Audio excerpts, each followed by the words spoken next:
अब हम लोग देखेंगे एक बहुत इंपॉर्टेंट टॉपिक लॉजिक का, दैट इज आर्गुमेंट्स। आर्गुमेंट्स में काफी बारी गेट में क्वेश्चंस आए हैं और डायरेक्ट क्वेश्चंस आते हैं कि गिवन आर्गुमेंट इज वैलिड और नॉट, या गिवन कंक्लूजन इज वैलिड और नॉट एंड सो ऑन। वो बहुत सारे क्वेश्चंस हैं, मैं एक एक करके आपको सारे गेट के क्वेश्चंस भी सॉल्व करवाऊंगा। ठीक है, तो इस टॉपिक को बड़े आराम से और बहुत ध्यान से समझना। ठीक है, ओके। देखो, आर्गुमेंट्स क्या होते हैं, पहली बात तो हमें ये समझनी पड़ेगी। जैसे देखो, हमारे पास ना कुछ सेट ऑफ प्रीमाइसेस होंगी, P1 P2 P3 up to Pn। ठीक है, तो हमारे पास कुछ प्रीमाइसेस गिवन है और ये प्रीमाइसेस क्या है, ये प्रोपोजिशंस ही हैं। ठीक है, तो मैं ऐसे बोलता हूँ कि हमारे पास कुछ प्रोपोजिशंस गिवन है जिनको हम लोग प्रीमाइसेस कह रहे हैं। ठीक है, we are calling them as premises. और इन प्रीमाइसेस से हम लोग एक कंक्लूजन को डिराइव करेंगे। ठीक है, हमारे पास एक कंक्लूजन C आएगी। C क्या है, C इज कंक्लूजन, कंक्लूजन और इन्फ्रेंस। ठीक है, कंक्लूजन और इन्फ्रेंस। तो ये कंक्लूजन क्या है भाई, कंक्लूजन भी एक प्रपोजिशन ही है। ठीक है, तो कंक्लूजन भी एक प्रपोजिशन होती है। तो हमने एक प्रपोजिशन को डिराइव किया, तो समझ रहे हो क्या है हमारे पास कुछ सेट ऑफ प्रपोजिशंस हैं। उन प्रपोजिशंस को हम लोग क्या कहते हैं, प्रीमाइसेस। और उन प्रीमाइसेस से हम लोग एक वैलिड प्रीमाइस या सॉरी एक वैलिड प्रपोजिशन निकालते हैं, और उस प्रपोजिशन को हम लोग क्या बोलते हैं, कंक्लूजन या इन्फ्रेंस। ठीक है, समझ गए मैं क्या कहना चाह रहा हूँ। ओके, तो ये जो पूरा हमने लिखा है, ये पूरी चीज, इसको हम लोग बोलते हैं आर्गुमेंट। ठीक है, तो आर्गुमेंट के अंदर क्या होता है भाई, आर्गुमेंट के अंदर हमारे पास सेट ऑफ प्रीमाइसेस होंगे और एक कंक्लूजन होगी। ठीक है, तो कंक्लूजन बोलो या इन्फ्रेंस बोलो, these two are one and the same thing. और कंक्लूजन भी प्रपोजिशन है, प्रीमाइसेस भी प्रपोजिशन ही होती हैं। ठीक, ओके। अच्छा, तो अब एक बात ये सोचो कि इसको और क्या तरीके से हम लोग रिप्रेजेंट करवा सकते हैं। देखो, एक तरीका तो ये होगा, बट ये तरीका थोड़ा सा आपको अच्छा सा नहीं लग रहा होगा ना, बहुत सारे ऐसे मतलब ये क्या बना रखे हैं हमने, है ना। तो थोड़ा कॉम्पैक्ट वे में आपको दिखाता हूँ, थोड़ा फॉर्मल वे दिखाता हूँ। फॉर्मल वे क्या है, देखो मैंने आपको क्या बताया था भाई, हमारे पास सेट ऑफ प्रोपोजिशंस होती हैं, है ना। तो ये हमने एक सेट बना लिया प्रोपोजिशंस का, और उससे हम लोगों ने एक कंक्लूजन ड्रॉ करी है। तो ये हो जाएगी हमारी कंक्लूजन। ये सिंबल, इस सिंबल को हम लोग बोलते हैं turn still symbol, TURNSTILE, turn still symbol. ठीक है, नाम याद रखने की जरूरत नहीं है, just for the sake of information मैं आपको बता रहा हूँ। ठीक है, तो काफी सारे प्रीमाइसेस हैं और हमने उनमें से एक कंक्लूजन ड्रॉ करी है। ओके, अच्छा, ये हो गया इसका कॉम्पैक्ट वे। अच्छा, अब देखो दो तरीके के क्वेश्चंस बनते हैं आर्ग्यूमेंट्स में। आर्ग्यूमेंट, पहली बात तो ये समझ लो, दो टाइप के होते हैं, एक होते हैं वैलिड आर्ग्यूमेंट और एक होते हैं इनवैलिड आर्ग्यूमेंट्स। ठीक है, arguments are of two types, one is known as valid and another is known as invalid argument. Okay, अच्छा, इनवैलिड, वैलिड का मतलब क्या है, वैलिड का मतलब है कि जो भी हमने कंक्लूजन या इन्फ्रेंस निकाली है, वो जो भी हमने डिराइव करी है ना कंक्लूजन, वो प्रॉपर रूल्स ऑफ इन्फ्रेंस को यूज करके करी है। मतलब हमने कोई बीच में रूल्स को मतलब इधर उधर नहीं किया, एग्जैक्ट रूल्स का यूज करके ही हमने ड्राइव करी है। देखो, सीधी सी बात है भाई, हमारे पास कुछ प्रीमाइसेस गिवन है ना, तो प्रीमाइसेस से कंक्लूजन कैसे आएगी भाई, किस तरीके से हम लोग ड्राइव करेंगे, तो कुछ रूल्स होने चाहिए। उन रूल्स को हम लोग बोलते हैं रूल्स ऑफ इन्फ्रेंस। ठीक है, तो रूल्स ऑफ इन्फ्रेंस का यूज करके हम लोग प्रीमाइसेस से कंक्लूजन ड्रॉ करते हैं। और अगर हमने प्रॉपरली यूज किया है उन सारे रूल्स का, तो हमारे पास जो भी आर्गुमेंट बनेगा that is a valid argument. मतलब हम कह सकते हैं कि जो हमने कंक्लूजन निकाली वो एकदम ठीक है। बट अगर हमने रूल्स ऑफ इन्फ्रेंस ठीक तरीके से यूज नहीं करे हैं, तब हम उसको बोल देते हैं कि वो आर्गुमेंट इनवैलिड है। रूल्स ऑफ इन्फ्रेंस मैं आपको आगे समझाऊंगा क्या होते हैं।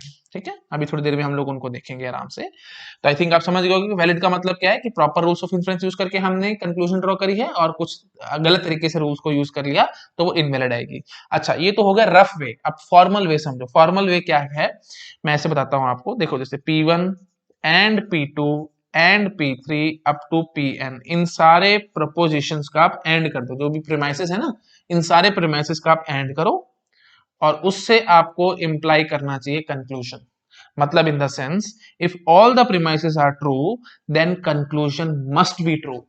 तो इसका मतलब क्या हुआ, ये जो पूरा फॉर्मूला हमने लिखा है, लॉजिक फॉर्मूला लिखा है, that must be a tautology. समझ गए।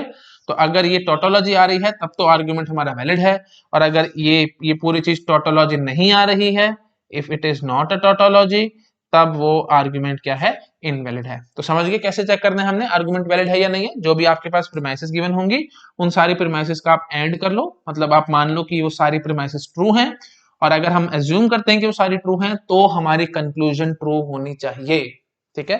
तब तो इनडायरेक्टली हम क्या कहना चाह रहे हैं कि ये ट्रू और ये false, that is not allowed. तो अगर हम ये कहना चाह रहे हैं दैट मीन्स व्हाट, ये जो एंटायर फॉर्मूला है, this entire formula must be a tautology. तो आई थिंक आप समझ गए होंगे मैं क्या कहना चाह रहा हूँ, ठीक है। ओके, तो this is all about valid arguments.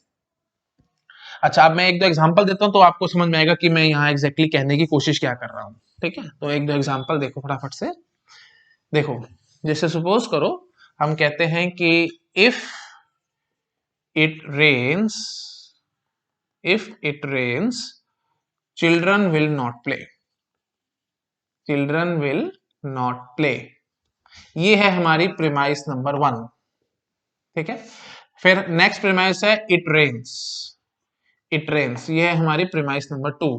अब यहां से मैं कंक्लूजन ड्रॉ करूंगा, तो याद रखना कंक्लूजन हम देयर फोर से रिप्रेजेंट करवाते हैं, तो जब भी देयर फोर नजर आए तो समझना कोई करना कोई हमने कंक्लूजन ड्रॉ करी है, ठीक है। ये देयर फोर का सिंबल है, ओके। हाँ, तो कंक्लूजन क्या है कि children will not play, children will not play, ठीक। ओके, तो this is a valid conclusion. अच्छा, अब हम देखेंगे कि क्या ये वैलिड है या नहीं है, मतलब जो भी हमने आर्गुमेंट बनाया है ये वैलिड है या नहीं है, ये जो हमने ये कंक्लूजन ड्रॉ करी है, this is a valid conclusion और नॉट। ओके, तो देखो बहुत सिंपल सी बात है भाई, आप इसको लॉजिक में कन्वर्ट करो।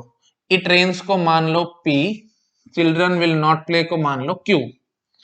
तो पहली प्रीमाइस क्या है भाई, P इंप्लाइज Q, और दूसरी क्या है भाई, इट रेन्स मतलब P। तो अब यहां से ऑब्वियस सी बात है, आप क्या कह सकते हैं भाई, अब हम इन दोनों को ट्रू मान रहे हैं, है ना। तो ट्रू मान रहे हैं तो मतलब P is true, P is true, तो आपको याद आ रहा होगा P इंप्लाइज Q में Q मस्ट बी ट्रू, ठीक है। तो देयरफॉर Q हम लोग आराम से निकाल सकते हैं, और Q क्या है भाई, वही है children will not play. That means ये जो हमने आर्गुमेंट बनाया, this is a valid argument, ठीक। आई थिंक आप समझ रहे होगे मैं क्या कहना चाह रहा हूँ। So this is a valid argument.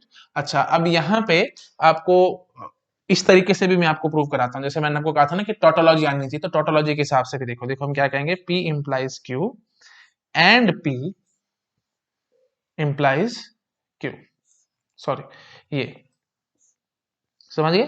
तो पहले P इंप्लाइज Q हमें सॉल्व करना है, और उसके बाद उसको एंड कर देना P के साथ, इंप्लाई Q करे, तो फाइनली ये टोटोलॉजी आनी चाहिए। टोटोलॉजी मतलब अगर मैं इसको बूलियन अलजेब्रा में कन्वर्ट करूं, बूलियन अलजेब्रा में कन्वर्ट करने के बाद आंसर हमारे पास 1 आना चाहिए। ये चीजें मैं आपको काफी बार बता चुका हूं, तो मैं बार बार रिपीट नहीं करूंगा, ठीक है। फटाफट से कन्वर्ट करो भाई, P बार प्लस Q डॉट P पूरा बार प्लस Q, ठीक है। समझ गए, मैं काफी जल्दी जल्दी कर रहा हूँ। ओके, तो P बार प्लस Q देखो मैंने कैसे किया है, मैं बताता हूँ। देखो P इंप्लाइज Q था, तो P इंप्लाइज Q को हम सीधा लिखते थे ना, P bar plus Q, and P था तो डॉट P कर दिया। अब ये पूरा इंप्लाई कर रहा है Q को, तो इसका मतलब पूरे पे बार लग जाएगी और प्लस Q लग जाएगा, ठीक है। अब इसको सॉल्व करो, देखो हम इसको सॉल्व करेंगे तो क्या बन के आएगा भाई, P Q बार प्लस P, ठीक है, समझ रहे हो ना, P Q बार प्लस P बार, सॉरी हाँ, प्लस P बार प्लस Q, ठीक। अच्छा, अब आपको यहां से ये समझ में आ रहा होगा एब्जॉर्प्शन लॉ का मॉडिफाइड वर्जन, P बार प्लस में P Q bar, that will be nothing but P bar plus में Q बार प्लस में Q। अब Q प्लस Q बार क्या होता है भाई, 1, तो P बार प्लस में 1 and that is nothing but 1 only, ठीक है। मैं अच्छे से लिख देता हूँ, P बार प्लस में 1 and that is nothing but 1 only. तो 1 मतलब टोटोलॉजी, तो इसका मतलब ये जो हमने आर्गुमेंट बनाया है, दिस आर्गुमेंट इज वैलिड। तो समझ रहे हो, दोनों तरीकों से मैंने आपको दिखा दिया। एक तो कॉमन सेंस से देखा भी हम लोगों ने, P इंप्लाइज Q है, P है तो ऑब्वियसली Q होना ही होना है। रादर मैं आपको रूल्स ऑफ इन्फरेंस में ये सारा कुछ दिखाऊंगा, बट आप कॉमन सेंस से सोच पा रहे होगे क्यों, क्योंकि P ट्रू है तो फिर Q को ट्रू होना ही पड़ेगा। याद आ रहा है ना, सच बोलोगे तो आगे बढ़ोगे, झूठ बोलोगे तो पीछे आओगे, सब चीजें मैं आपको काफी बार पहले बता चुका हूँ, ठीक है। चलो ठीक है, ओके। तो और फिर हमने इसको you can say Boolean algebra style में भी देख लिया, मतलब प्रॉपर फॉर्मल वे से भी देख लिया कि हम इसको टोटोलॉजी बना देंगे, P implies Q and P implies Q, ठीक है। तो इस चीज पूरे को हम लोग टोटोलॉजी बना देंगे, हमने टोटोलॉजी बना के भी देख लिया, तो फाइनली आंसर हमारे पास 1 आ रहा है। So that mean this argument is valid, ठीक है। आई थिंक आप समझ गए मैं क्या कहना चाह रहा हूँ। ओके, चलो अब आगे देखते हैं, एक दो बेसिक बेसिक सी बातें हैं जो हमें ध्यान में रखनी है। मैं यहाँ यहीं पे चलो एक आर्गुमेंट आपको ऐसा भी दिखाता हूँ जो इनवैलिड है ना, तब आपको थोड़ा सा और समझ में आ जाएगा कि वैलिड कब होता है और इनवैलिड कब होता है। तो हम यहां से क्या कह सकते हैं, जैसे अगर हम यहां से कहते children will not play,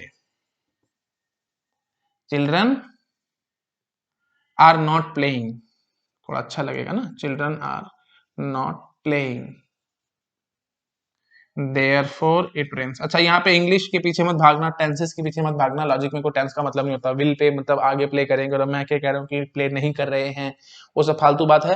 tenses वेंसेस में हमें बिल्कुल नहीं घुसना इंग्लिश में, हमें सिंपल लॉजिक की बात करनी है, ठीक है। तो मैंने क्या बोला है कि if it rains children will not play, children are not playing therefore it rains. मतलब मैं क्या कहना चाह रहा हूँ कि अगर बारिश होगी तो बच्चे नहीं खेलेंगे, बच्चे नहीं खेल रहे इसका मतलब बारिश हो रही है, ठीक है। तो हमें देखना है क्या ये चीज ठीक है या नहीं है। तो हम यहाँ पे वही चीज बोलेंगे, पी इम्प्लाइज क्यू है और क्यू है ना। चिल्ड्रन आर नॉट प्लेइंग मतलब क्यू है, तो हम यहाँ से क्या निकाल रहे हैं भाई, देयरफॉर पी। क्या ये बात ठीक है? आप कॉमन सेंस से सोचो, पी इम्प्लाइज क्यू है, क्यू ट्रू है, तो क्या पी को ट्रू होना पड़ेगा? नहीं। आपको याद आ रहा होगा, देखो ट्रू सच बोलोगे तो आगे बढ़ोगे, झूठ बोलोगे तो पीछे आओगे। मतलब अगर क्यू फॉल्स होता तो हम कह सकते थे कि पी फॉल्स होगा, बट अगर क्यू ट्रू है, याद आ रहा होगा आपको, अगर क्यू ट्रू है तो P can be either true और false, it can be anything. तो ये कोई वैलिड बात नहीं है, इसका मतलब ये आर्गुमेंट वैलिड नहीं है, ठीक है। This argument is not valid, मतलब जो हमने कंक्लूजन ड्रॉ करी है, ये कंक्लूजन कोई वैलिड कंक्लूजन नहीं है, ठीक है। ओके, तो अगर आपको वैसे बूलियन जबरदस्ती प्रूव करना है तो आप कर सकते हो। प्लीज, मैं बहुत ज्यादा टाइम वेस्ट नहीं करना चाहता। आप प्लीज अपने आप होमवर्क में मैं इसको दे रहा हूँ, आप अपने आप करके देखना। P implies Q and Q implies P, ठीक है। आप चेक करना, ये टोटोलॉजी नहीं आएगी, ठीक है। चलो ठीक है, आई थिंक आप समझ गए होगे, दिस इज इनवैलिड आर्गुमेंट। अच्छा, अब एक बात ये भी समझो, जो मैं आपको बार बार बता रहा था कि अगर प्रपोजिशंस मतलब जो भी प्रीमाइसेस हैं, अगर प्रीमाइसेस ट्रू हैं तो ही हमारी कंक्लूजन ट्रू होगी, अदरवाइज हम कुछ नहीं कह सकते। इसका मतलब क्या है, देखो मैं एक बार लिखता हूं प्रॉपरली कि if all premises are true then conclusion must be true। मैंने यही बात बोली थी ना, आपको याद आ रहा होगा, if all premises are true then conclusion must be true, ठीक है। हमें कंक्लूजन को ट्रू मानना पड़ेगा। बट ये चीज क्या है, कंक्लूजन ट्रू वाली बात जो है ये कंडीशनल है। कंडीशनल क्यों है? अगर प्रपोजिशंस मतलब अगर जो प्रीमाइसेस हैं, अगर प्रीमाइसेस ट्रू होंगी तो ही कंक्लूजन ट्रू होगी, अगर प्रीमाइसेस ही ट्रू नहीं है तो मैं कंक्लूजन के बारे में कुछ नहीं कह सकता। समझ रहे मैं क्या कहना चाह रहा हूँ? वही बात है, पी इंप्लाइज क्यू वाली बात है ना। तो अगर पी ट्रू है तो क्यू को ट्रू होना ही पड़ेगा, अगर पी ही ट्रू नहीं है तो फिर मैं क्यू के बारे में कुछ नहीं कह सकता। तो ये बिल्कुल वही बात है। तो इसका मतलब क्या है कि आर्ग्यूमेंट वैलिड हो या ना हो, मतलब आर्ग्यूमेंट वैलिड है, हम इससे ये बात नहीं निकाल सकते कि कंक्लूजन इज करेक्ट। इस बात को समझो मैं क्या कहना चाह रहा हूं, ये बहुत बेसिक और बहुत इंपॉर्टेंट बात है।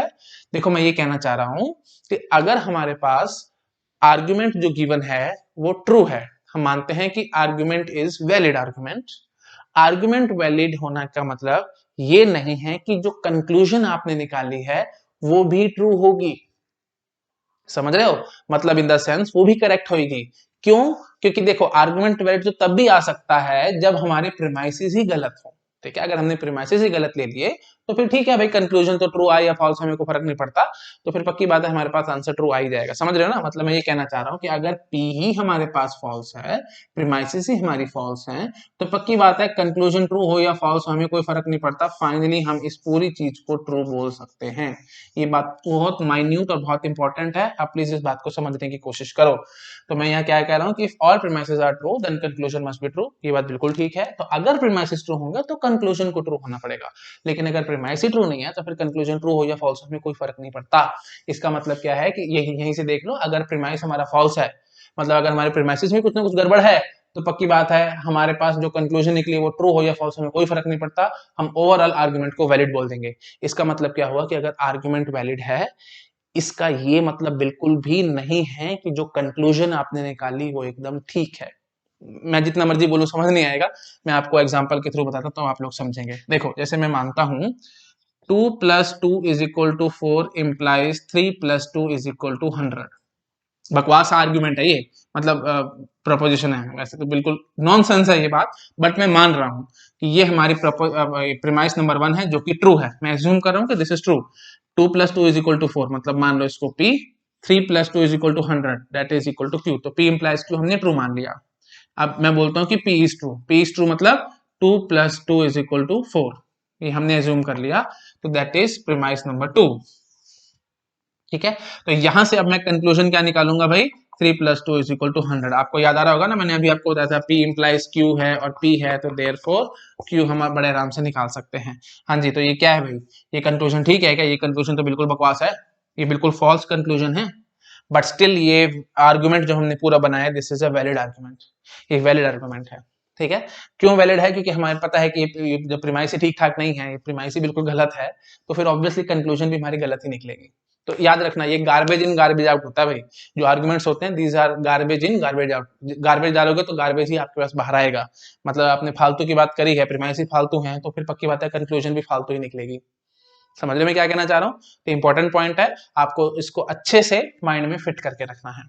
ठीक, ओके, चलो ठीक है, आपको आई थिंक समझ में आ गया होगा मैं यहाँ पे क्या कहना चाह रहा हूँ। अच्छा, एक बात और आपको माइंड में रखनी है, देखो मैं थोड़ा सा एग्जांपल से आपको बताता हूँ, थोड़ा और आपको समझ में आ जाएगी बात। ये जो कोर्ट ऑफ लॉ में भी यही चलता है। कोर्ट ऑफ लॉ में क्या होता है, जो लॉयर्स होते हैं ना, वो लॉयर्स वो प्रीमाइसेस देते हैं, उनके पास काफी सारे प्रीमाइसेस होते हैं, वो एक एक करके प्रीमाइस देंगे जज के आगे, और अपने प्रीमाइसेस को प्रूव करने के लिए वो विटनेस लेके आएंगे, है ना, विटनेस बोलेगा, वो अपनी गवाही देगा, और उसके बाद वो जज समझ जाएगा कि ठीक है भाई प्रीमाइसेस ठीक है। उसके बाद फिर जज एक कंक्लूजन निकालेगा, उन जो भी प्रीमाइसेस उसने देखे वो सब प्रीमाइसेस को लिख लेगा, और प्रीमाइसेस को लिखने के बाद एक कंक्लूजन ड्रॉ करके दे देगा।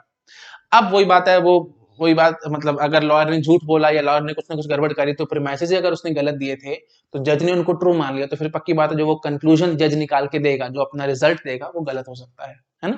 तो वही बात है ना, 100% ट्रू तो नहीं होती कभी भी कोर्ट, कई बार कोर्ट से भी काफी गलतियां हो जाती हैं। तो गलतियां क्यों हो जाती हैं? क्योंकि जो प्रीमाइसेस दिए गए वही एकदम गलत थे।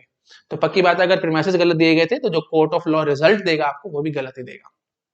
ठीक है, आई थिंक आप समझ गए कि मैं क्या कहना चाह रहा हूं। तो अगर प्रीमाइसेस ही गलत है, तो फिर कंक्लूजन तो गलत आएगी। तो सिंपल बात याद रखना, argument validity has nothing to do with correctness of this conclusion.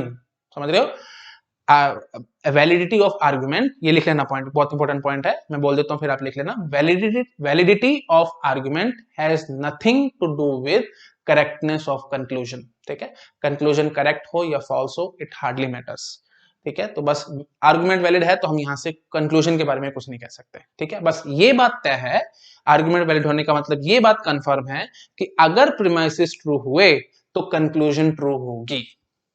एक कंफ्यूजन माइंड में आ सकती है आपके कि जब प्रीमाइसेस ही गलत हैं, कंक्लूजन भी गलत है, तो फिर मैं ओवरऑल आर्गुमेंट को वैलिड क्यों कह रहा हूं, है ना। तो इसके लिए फिर मेरे को वही बात है, डेफिनेशन में जाना पड़ेगा। मैंने आपको डेफिनेशन क्या बताई थी, आर्गुमेंट वैलिड कब होता है? जब हमारे पास कुछ प्रपोजिशंस हैं, है ना, और उनसे हम लोग कंक्लूजन ड्रॉ कर रहे हैं, और हम कह रहे हैं कि अगर प्रीमाइसेस ठीक हैं तो कंक्लूजन ठीक होगी। तो एक किस्म से मैंने आपको बताया था, जैसे मान लेते हैं कि दो ही प्रीमाइसेस हैं, और उससे हम लोगों ने एक कंक्लूजन ड्रॉ करी सी। तो मैं क्या कहता था कि ये formula P1 and P2 implies C, this entire thing must be a tautology, है ना। अगर ये पूरा फॉर्मूला हमारा टोटोलॉजी आ गया, तो हम बोल देंगे कि आर्गुमेंट वैलिड है, अदरवाइज आर्गुमेंट वैलिड नहीं है। तो अब सीधी सी बात है भाई, अगर हमारे पास, हमें बस क्या करना है, हमें इस पूरे फॉर्मूले को टोटोलॉजी बनाना है। अब मान के चलो, अब P1 या P2 में से कोई फॉल्स है, मैं मान लेता हूँ कि P2 हमारी फॉल्स है। ठीक है, एज्यूम कर रहे हैं हम कि P2 फॉल्स है, मतलब प्रीमाइस नंबर 2 इज फॉल्स। तो पक्की बात है भाई, ये पूरी की पूरा फॉर्मूला फॉल्स हो गया, है ना। तो अब आपको पता होगा P implies Q, है ना, जैसे हम P implies Q की बात करते हैं, अगर P फॉल्स है तो पक्की बात है P implies Q is a tautology. I think आपको याद आ रहा होगा, ये सब चीजें मैं आपको काफी बार बता चुका हूं। देखो मैं यहां से एक बार पहले ये समझो, P1 एंड P2 था, P2 हमारा फॉल्स निकल आया, P2 के फॉल्स आते हम क्या कहेंगे भाई, P1 and P2 is false, entire thing is false, क्योंकि हमें P1 से अब मतलब ही नहीं है। एंड है ना, ये एंड के मतलब क्या होता था, दोनों ट्रू होने चाहिए। अब एक फॉल्स हो गया तो पक्की बात है ये पूरी चीज फॉल्स, ये पूरी चीज फॉल्स होगी, मतलब लेफ्ट हैंड साइड फॉल्स हो गया इंप्लीकेशन का। तो P implies Q is always a tautology. तो आई थिंक आपको याद आ रहा होगा, देखो भाई P Q false false false true true false true true, है ना, हम ट्रूथ टेबल भी बनाते थे, तो मैंने आपको वहां पे समझाया भी था। P implies Q आप ले लो, तो यहाँ पे हम क्या कहते थे, ट्रू ट्रू फॉल्स ट्रू, है ना। तो जब P ट्रू Q फॉल्स, तब ये फॉल्स होता है, बाकी हर जगह ट्रू चलता है। तो अब देखो P फॉल्स है ना, अगर P फॉल्स है तो P फॉल्स दो जगह पे है, तो देख लो भाई P implies Q is always true, है ना। तो पक्की बात है कि अगर P implies Q में P हमारा फॉल्स निकला, तो पक्की बात है this will be a tautology. तो अब हम क्या कहेंगे भाई, ये पूरा का पूरा फॉर्मूला हमारा टोटोलॉजी है।